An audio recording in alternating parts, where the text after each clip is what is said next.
Hey everybody, welcome to Flare Fact Fridays. Sorry we missed last week, so we're going to go ahead and jump in. And as always, we're going to be going through a lupus flare, what it is, how it shows up, what might trigger or worsen it, and then what you can do to manage, limit, or even prevent it. So if there is a flare that you would like me to go over, please message me or comment below, but we're going to go ahead and get started. So this episode is going to be on joint pain and stiffness, which I think this is probably the number one complaint of those living with lupus aside from fatigue. So hoping I can share some tips and tricks with you guys. I know for me, when I was getting diagnosed, this was probably the most frustrating thing because it would seem to hit out of nowhere and be extremely painful and hard to manage. So let's get started.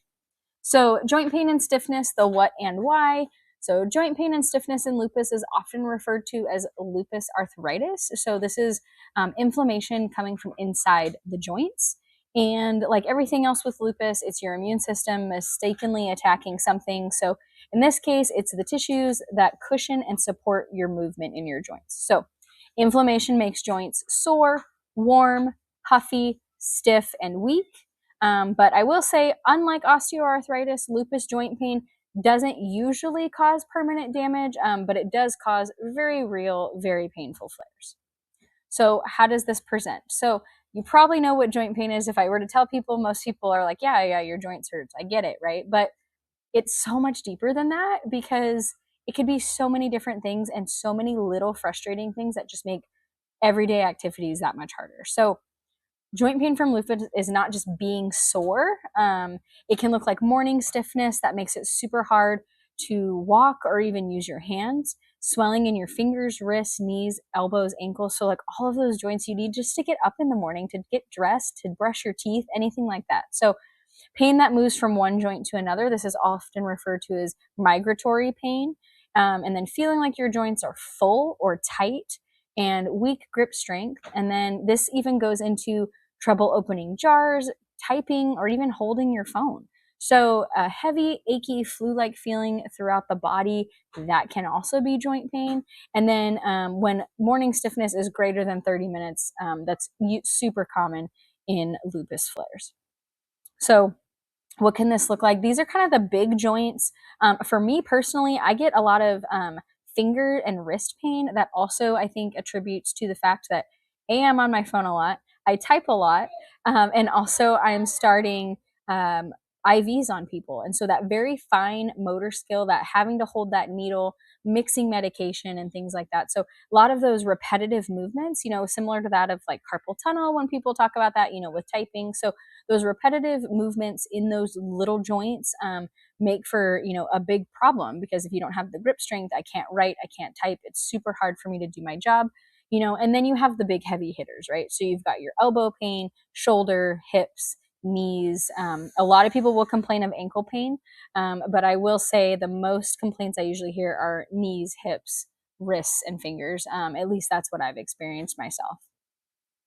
So what are the triggers, right? So with like anything with lupus, stress is a major flare starter. So we always want to try to avoid that. Any weather changes. So for me personally, I don't I don't feel worse when it's hot or when it's cold, but for me, it's that transition period. So when we're going from, summer, which here in Washington isn't super hot, but going from hot to rain, like overnight, I'll notice some joint issues. And going from, that fall time to winter, like the first couple days when it gets really cold, I'll notice that. And then the same kind of thing transitioning out. So transitioning out from winter to spring to summer, like those transition days that, are just a couple days, but just those extreme weather changes, as far as temperature wise, is what seems to set it off for me. But I will say I have heard a lot of people say they don't do well in the cold, but a lot of people don't do well in the extreme heat as well. So everybody's a little different. Anything where you're overexerting yourself, poor sleep, infections, high inflammation days, maybe the foods you're eating, aren't so great, or maybe you've had a lot of sugar, or, a lot of stress accompanied with medication, things like that. So anything that's going to be high inflammation days.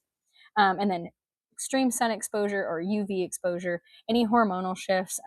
Speaking to women here mostly, around your period, maybe menopause, perimenopause, even pregnancy, things like that can also affect this.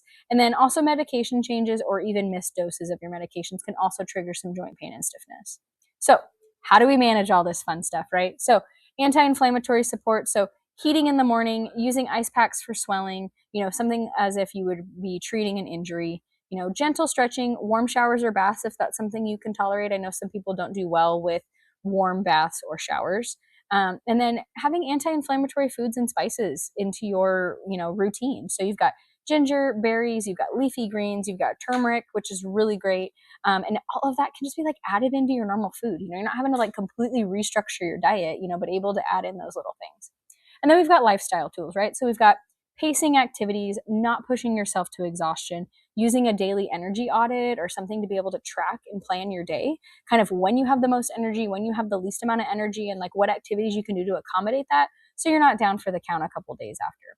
And then any kind of supportive braces you might need during high pain tasks, if you're going to be walking a lot or lifting or having to be at work, maybe standing for long periods of time, anything like that can be super helpful.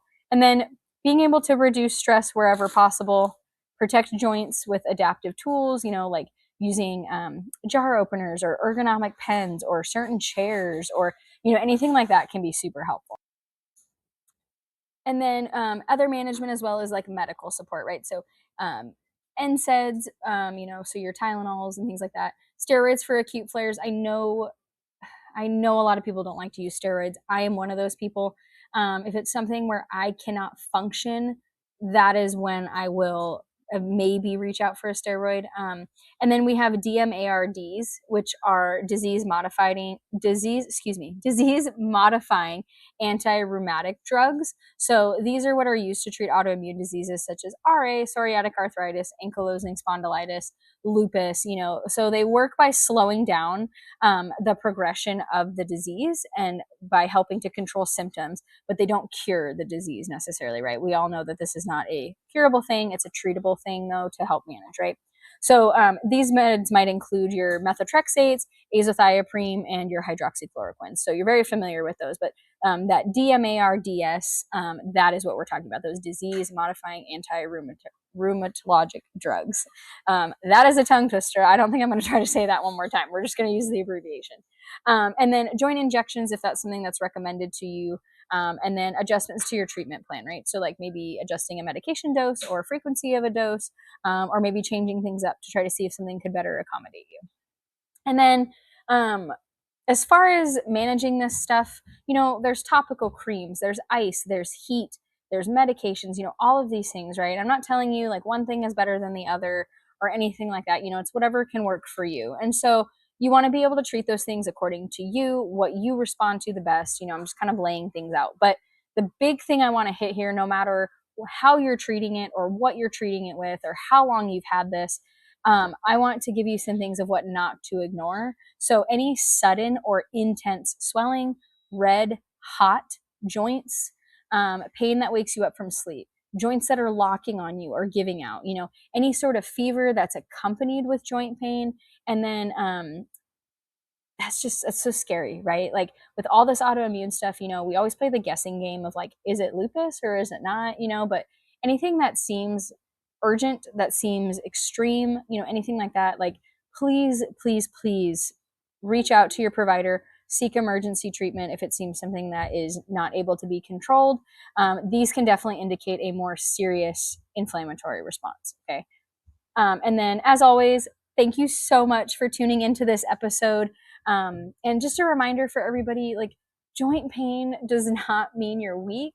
It just means that your inflammation is so loud that you can hear it, right? So you deserve to be taken seriously. You deserve to be believed and supported. And so if you're not getting those responses that you need, if you are not getting that, like advocate for yourself, make sure you're getting communication out there and treating yourself the best you absolutely can. So thank you so much for tuning in to this episode of Flare Fact Fridays, and I look forward to hearing from you soon.